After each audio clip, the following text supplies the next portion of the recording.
주의 사자가 빌립에게 말하여 이르되 일어나서 남쪽으로 향하여 예루살렘에서 가사로 내려가는 길까지 가라 하니 그 길은 광야라.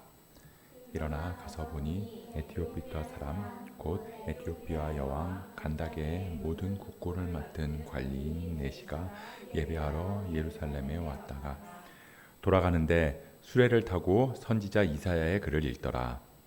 성령이 빌립더러 이르시되 이 수레로 가까이 나아가라 하시거늘 빌립이 달려가서 선지자 이사야의 글 읽는 것을 듣고 말하되 읽는 것을 깨닫느냐 대답하되 지도해 주는 사람이 없으니 어찌 깨달을 수 있느냐 하고 빌립을 청하여 수레에 올라 같이 앉으라 하니라. 읽는 성경 구절은 이것이니 일렀으되 그가 도살자에게로 가는 양과 같이 끌려갔고 털 깎는 자 앞에 있는 어린 양이 조용함과 같이 그의 입을 열지 아니하였도다.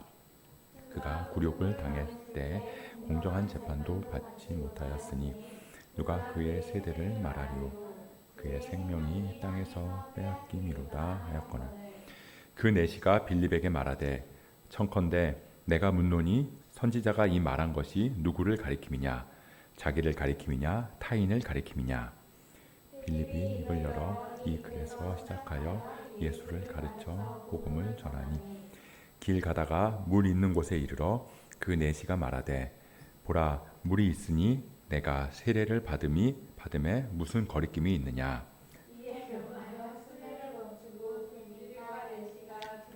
물에 내려가 빌립이 세례를 베풀고 둘이 물에서 올라올새 주의 영이 빌립을 이끌어 간지라. 내시는 기쁘게 길을 가므로 그를 다시 보지 못하니라.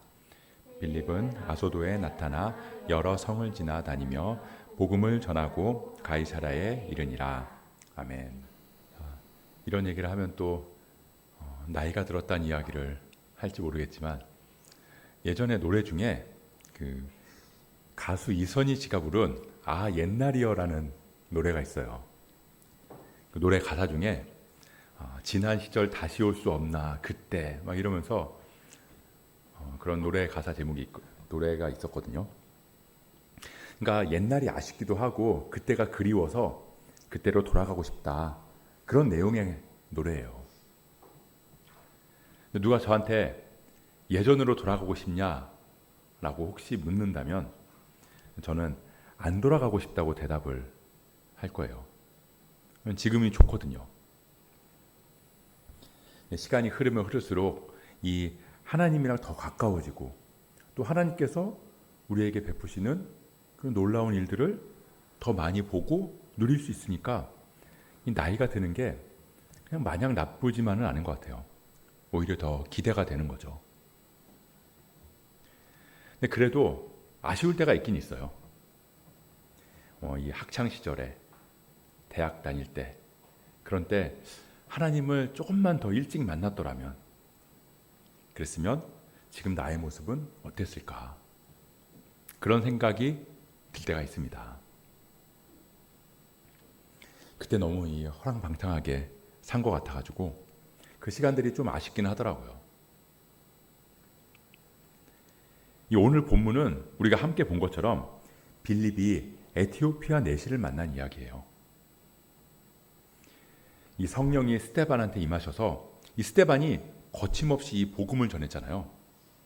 그래서 사람들한테 돌에 맞아서 죽게 됐는데 그래서 하나님께서 이 스데반을 죽게 한 유대인들을 다 벌하신 게 아니라 오히려 교회에 큰 박해가 있게 됐다라는 걸 우리는 살펴봤어요. 그래서 성도들이 유대와 사마리아 모든 땅으로 흩어지게 됐다. 그게 이 8장의 첫 내용인데요. 그렇게 이 흩어진 사람들 중에 빌립이라는 사람이 있었어요. 빌립. 집사였죠. 이 집사들이 어떻게 해서 뽑혔냐. 처음에 이 유대 교회, 이 예루살렘 교회에 이 유대인 과부들이랑 헬라파 과부들이 있었는데 이 헬라파 과부들이 구제에서 자꾸 빠지게 되니까 원망이 나왔잖아요. 그래서 그 일들을 해결하기 위해서 사도들이랑 교회가 7명의 집사를 뽑았는데 그 중에 한 명이 순교한 스데반이고 또 한 명이 빌립이었던 거죠. 근데 이 빌립이 교회의 박해가 심해져서 예루살렘에서 더 이상 있을 수 없게 되니까 흩어져서 어디로 갔냐? 사마리아로 갔다는 겁니다. 사마리아도 지난 시간에 이야기를 했죠. 유대 지역이긴 유대 지역인데 근데 유대인 취급을 안 하는 곳. 그러니까 이방인처럼 여기고 이 사마리아 사람들도 유대인들을 무시하고, 그러니까 서로가 서로를 무시하고 서로가 서로를 안 좋게 생각하는 그런 곳이었어요. 그런데 그 사마리아에 빌립이 가서 복음을 전했던 거죠. 그냥 사마리아 어떤 곳인지 다 알았을 거 아니에요. 그러니까 조용히 그냥 가서 이 박해가 좀 끝날 때까지 잠깐 몸을 피하고 머무르면 좋겠다라고 생각한 게 아니라 이 빌립은 그곳에서 예수가 그리스도라고 하는 복음을 전했다는 겁니다. 근데 놀라운 일들이 일어난 거예요. 전혀 아마 생각지도 못했을 거죠. 그 사마리아 사람들이 빌립이 전한 복음을 듣고 그 복음을 받아들였다는 겁니다. 근데 복음을 받아들였을 뿐만 아니라 세례를 받기 시작했다는 거죠. 그리고 사람들이 빌립을 따르기 시작했다는 거예요. 그 중에는 이 사람들이 하나님의 능력이라고 불렀던 마술사 시몬이 있었어요. 근데 그 사람도 빌립이 전한 복음을 듣고 세례를 받고 빌립을 전심으로 따라다녔다라는 겁니다. 그래서 그 소식이 예루살렘까지 전해지고 이 예루살렘에서 사도들이 와서 기도를 하니까 그곳에 성령이 임했다. 그 성에 큰 기쁨이 있더라. 그리고 사도들이 다시 돌아갔습니다. 자, 이제 빌립만 다시 남게 되었어요. 빌립, 이제 뭘 해야 될까요? 사마리아에서 뭘 하는 게 맞을까요? 자, 1번, 사마리아의 복음을 더 많이 전하기 위해서 사마리아에 교회를 세운다. 2번, 베드로랑 요한뿐만 아니라 다른 사도들까지 총동원해서 이 사마리아에 성령 부흥 운동을 벌인다. 3번, 마술사 시몬을 제자로 삼아서 하나님의 능력을 더 많이 보인다. 4번, 사람들이 복음을 듣겠다고 따르든지 말든지 그냥 나는 여기를 떠난다. 몇 번일까요? 1번일 것 같아요. 1번이 좋은 것 같아요. 그래요. 1번, 교회를 세워야죠. 막 사람들이 몰려드니까 그 사람들이 같이 모여서 예배할 곳이 필요하잖아요. 그 사람들한테 예배하는 법도 가르쳐야 되고 예수님이 가르쳐 주신 주기도문 같은 것도 알려줘야 되고 어떻게 신앙생활을 하는지 또 같이 모여서 어떻게 기도를 하는지 그런 것도 알려주려면 교회가 필요하겠죠. 아무튼 지금 예루살렘에는 교회가 박해를 받아서 교회로 모일 수가 없었잖아요. 그러니까 이 사마리아에서만큼이라도 교회를 세워서 하나님의 복음을 더 많이 전하면 되는 거잖아요. 좀 더 체계적으로. 만약에 그게 안 된다면 2번처럼 성령이 임하기 시작했는데 지난번에 미국의 에즈버리 대학교인가요? 거기에 성령 부흥 운동이 막 일어났었잖아요. 그런 것처럼 이 성령의 역사가 끊어지지 않게 이참에 베드로랑 요한뿐만 아니라 다른 사도들까지 다 오게 해서 여기서 그냥 성령 집회를 벌이는 거죠. 막 사마리아 대각성 운동 이런 거 해서 한번 크게 그렇게 진행을 하면 사람들이 더 많이 하나님께로 돌아오지 않을까. 혹시라도 그게 안 된다면 3번, 시몬을 제자로 삼아가지고 사마리아 지역을 쭉 다니는 거죠. 이곳저곳을 다니면서, 왜냐하면 시몬은 너무나 유명하니까 사마리아에 사는 사람들이 모르는 사람이 없었잖아요.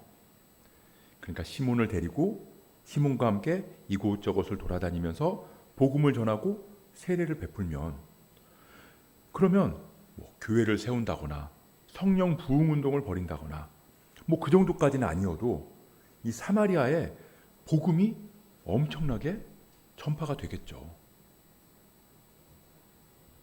1번이든 2번이든 3번이든 뭐든 상관없을 것 같아요. 그런데 성령님께서 빌립한테 뭐라 그러시냐면 정답이 4번이야 라고 말씀하신다는 거죠. 4번. 사람들이 복음을 듣겠다고 몰려오는데도 너는 그냥 떠나라. 우리 오늘 본문 26절 말씀 한번 찾아서 읽어보도록 하겠습니다. 같이 읽어볼게요. 시작. 주의 사자가 빌립에게 말하여 이르되 일어나서 남쪽으로 향하여 예루살렘에서 가사로 내려가는 길까지 가라 하니 그 길은 광야라. 일어나서 남쪽으로 향해라. 그래서 예루살렘에서 가사로 내려가는 길까지 가라. 근데 보니까 그곳은 광야다.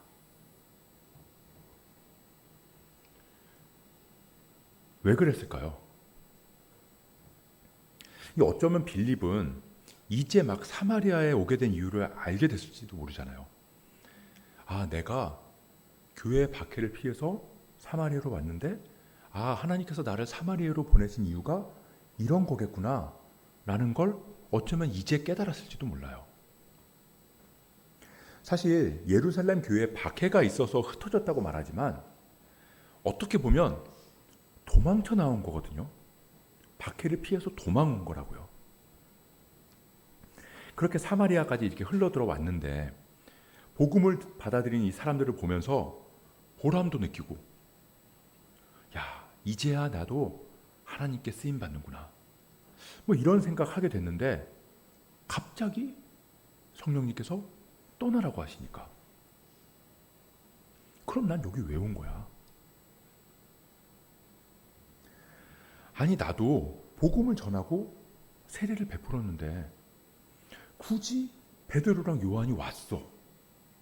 그래서 기도했더니 내가 기도할 때는 일어나지 않던 성령의 임재가 막 일어나고, 그래서 사도들이 돌아갔더니 내가 이제 남은 곳에서 복음을 좀 전하면서 나에게 맡겨진 사명을 깨달아가면서 사역을 하려고 하는데 성령님이 이제 다시 떠나라고 하시고, 그럼 난 여기 도대체 왜 온 걸까? 남아서 내가 해야 할 일이 있으면, 그래, 내가 이렇게 하나님께 쓰임받는 거지. 하나님께서 사도도 보내셨지만, 그래서 성령이 임재하게 하셨지만 그들이 가셨으니까 나도 이 성령이 임재한 곳에서 뭔가 하나님께 쓰임을 받을 거야. 그렇게 생각이 될 텐데, 난 뭐 중요한 거 한 게 하나도 없는 것 같은데, 여기서 이제야 막 사역하기 좋은 상태, 사람들이 복음을 받아들이고 성령이 임했고, 그래서 이제야 뭔가 하나님의 일을 하기에 가장 좋은 환경이 된 것 같은데, 근데 하나님이 떠나라고 하시니, 아니 그럴 거면 처음부터 그냥 사도들을 사마리아로 보내서 처음부터 그들이 기도하고 성령 임재하게 하시지, 왜 나를 사마리아로 보낸 걸까? 굳이 이제 다시 가게 하실 거면. 만약에 빌립이 정말 이런 마음을 가졌다면 좀 유치하죠. 하나님의 일을 하는 데 있어서 내가 쓰임받고 내가 뭔가를 해야 되고 하나님의 계획 안에 내가 있어야 된다고 생각을 하는 거잖아요. 근데 그게 우리의 모습이더라고요. 저도 그랬거든요. 이 늦은 나이에 목회를 시작할 때 어떤 생각이 제일 처음 들었냐면요, 그럼 지금까지 10년도 넘게 직장 생활한 거, 그건 뭐지? 카페를 운영한 건 또 뭐고, 짧은 시간 동안 공인중개사 한 거, 그건 또 뭘까? 아무 의미 없이 세월을 허송세월 보낸 게 아닐까? 내가 하나님의 뜻을 분별하지 못해서 그래서 빙빙 돌았던 시간이 아닐까? 그런 생각이 들어서 처음에 좀 괴로웠거든요. 아, 옛날이요. 지난 시절 다시 올 수 없나? 다시 돌아갈 수만 있다면, 그러면 시간 낭비 안 하고 그냥 다이렉트로 신학대학 가서 그러면 되잖아요. 그러면 후회 없을 텐데. 그때 거기 왜 간 걸까? 그때 그 일을 왜 한 걸까? 그때 그 사람들을 왜 만난 걸까? 그때 그 일을 왜 배운 걸까? 아무 성과도 없거나 오히려 그 일로 상황이 더 안 좋아지면 우리는 후회가 더 깊고 괴로워진다는 거죠. 그래서 안 그러려면 뭐라도 해야 돼요. 뭐라도. 빌립도 내가 그때 뭐하러 사마리아 간 거야? 라고 후회를 안 하려면 뭐라도 해야 돼요. 그래야 나중에라도 야, 그때 그래도 내가 사마리아에서 교회 세웠잖아. 그때 내가 선교센터 그거 하나 지었잖아. 야, 그래도 그때 내가 제자훈련 한번 했잖아. 그래야 그 시간에 대한 후회가 안 생기고 마음이 무너져 내리지 않는다는 겁니다. 근데 성령님은 빌립한테 일어나서 가라. 예루살렘에서 가사로 내려가는 길까지 가라. 근데 그 거리도 만만치 않은 거리거든요. 이 사마리아에서 예루살렘까지 이 직선 거리로 하면 55km에서 60km 정도 된다고 해요. 직선으로만. 근데 당시에는 이제 길이 꼬불꼬불했고 또 뭐 산도 넘어가야 하고 그러니까 훨씬 더 거리는 늘어나겠죠. 그리고 예루살렘에서 가사까지, 지금의 이 가자 지구라고 그러거든요.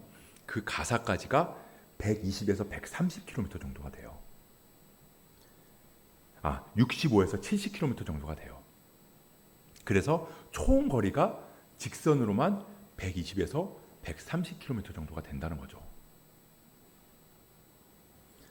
그러니까 성령님께서 빌립한테 일어나서 가라 라고 해서 그 말만 듣고 가기엔 너무나 막연한 거리, 너무나 막막한 거리라는 겁니다. 그 거리를 걸으면서 빌립이 어떤 생각을 했을까요? 이게 맞나? 내가 성령님 음성을 잘못 들은 거 아닐까? 아니, 가도 아무것도 없잖아. 아무리 생각해도 이거 아닌 것 같은데 다시 사마리아로 돌아갈까? 근데 그렇게 하루, 이틀, 3일, 4일, 한 달, 2달 그렇게 길을 가다 보니까 빌립의 눈에 들어온 게 있었어요. 그 빌립의 눈에 뭐가 들어왔냐면 예루살렘에서 예배하고 돌아가는 에티오피아 관리의 행렬이 보였던 거죠. 우리 그 말씀도 한번 같이 읽어보겠습니다. 27절, 28절 말씀인데요. 같이 읽겠습니다. 시작. 일어나 가서 보니 에티오피아 사람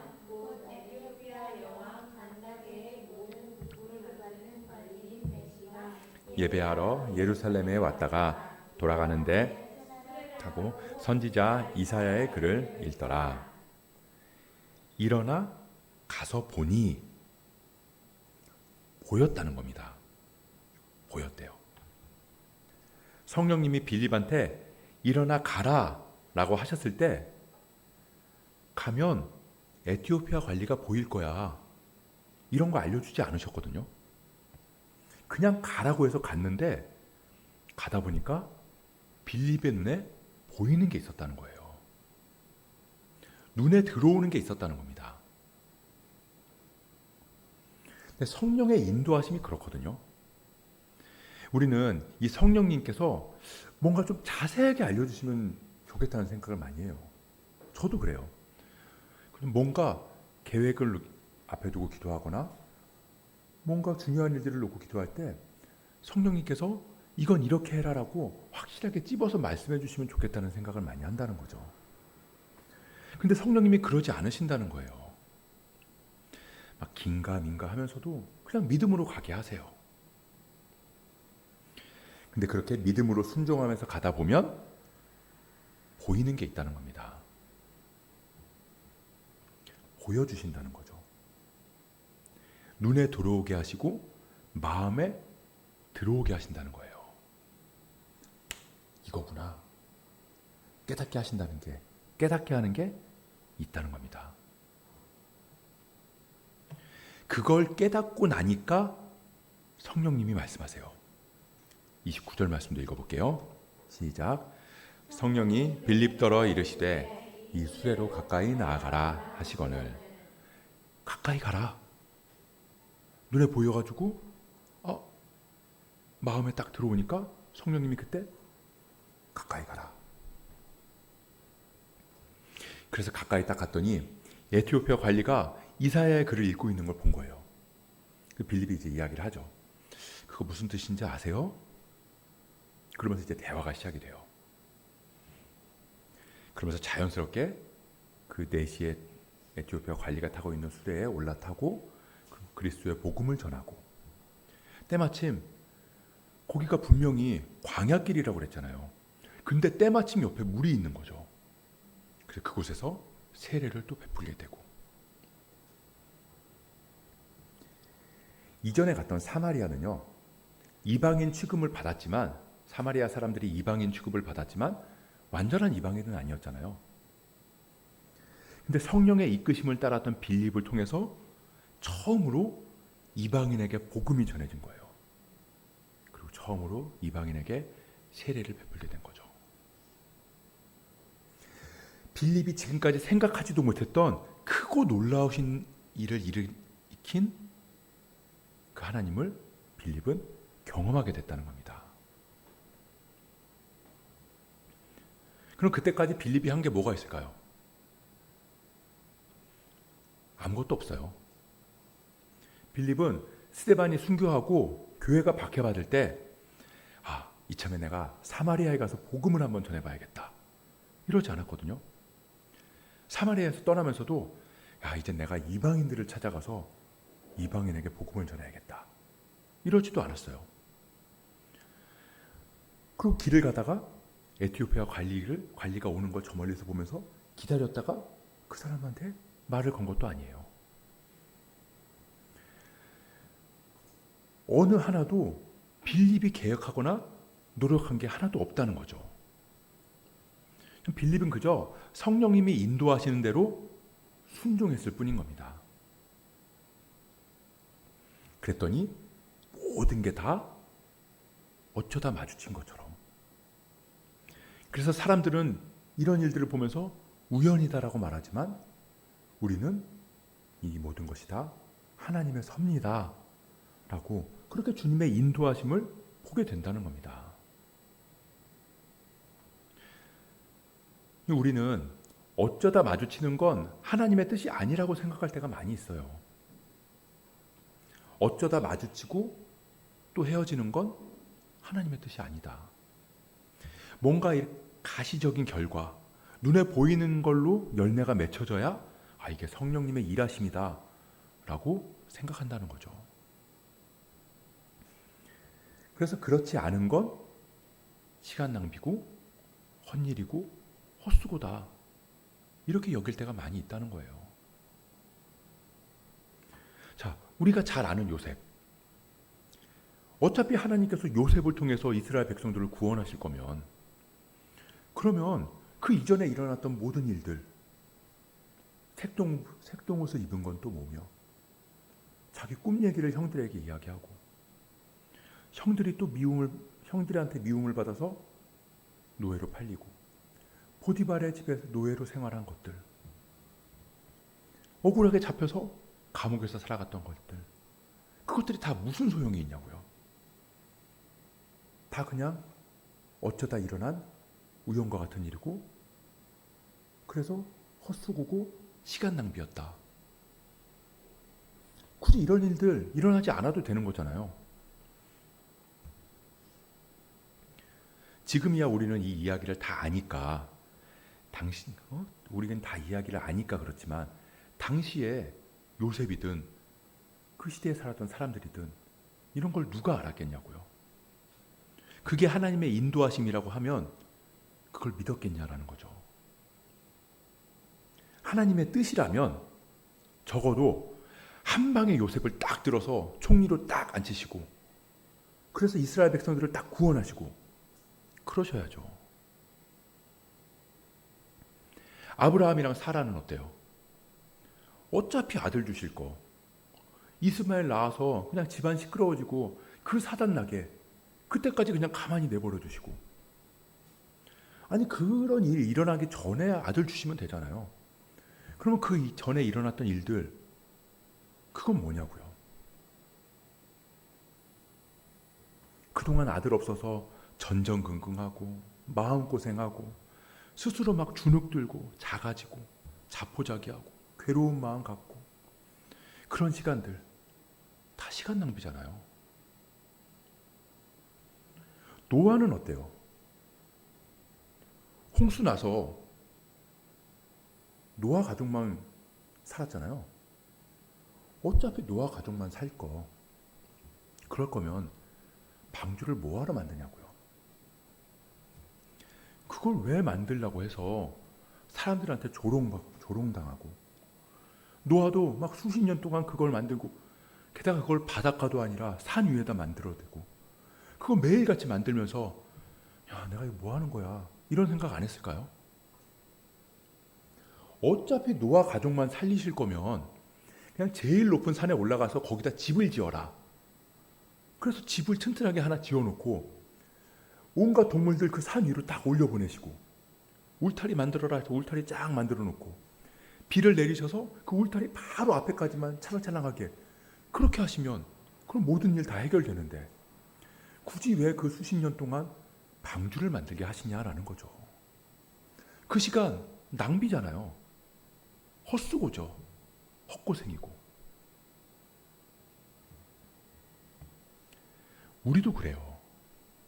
아까 제가 이야기한 것처럼 어차피 목회하게 하실 거면 그 젊을 때 직장 다니고 뭐 사업하고 그런 시간들 왜 갖게 하셨냐고요.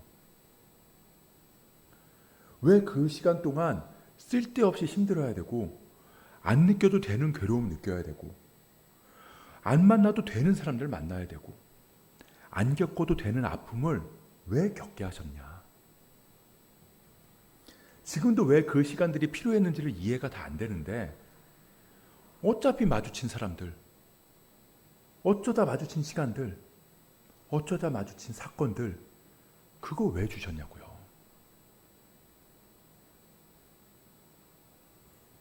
근데 그 답이 성경 안에 있더라고요.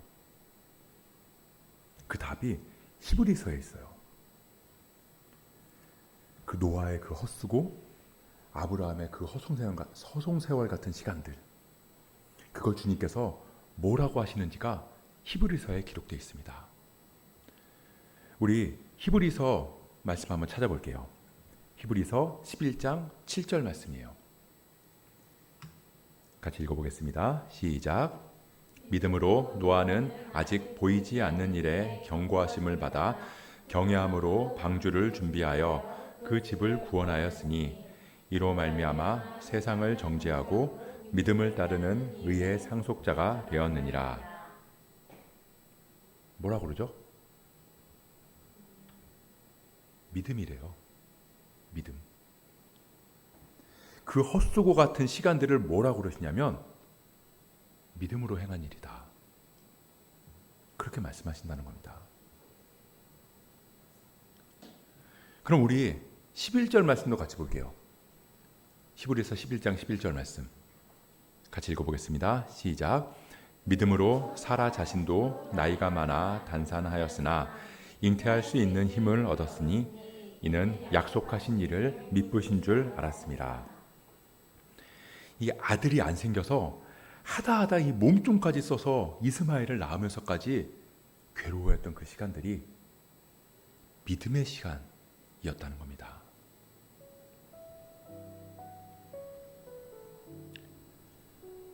우리는 그런 우연과도 같은 시간, 어쩌다 일어난 일들, 그런 건 성령의 인도하심이 아니라고 생각할 때가 많은데, 하나님은 뭐라고 그러시냐면 그것들이 믿음의 시간이다.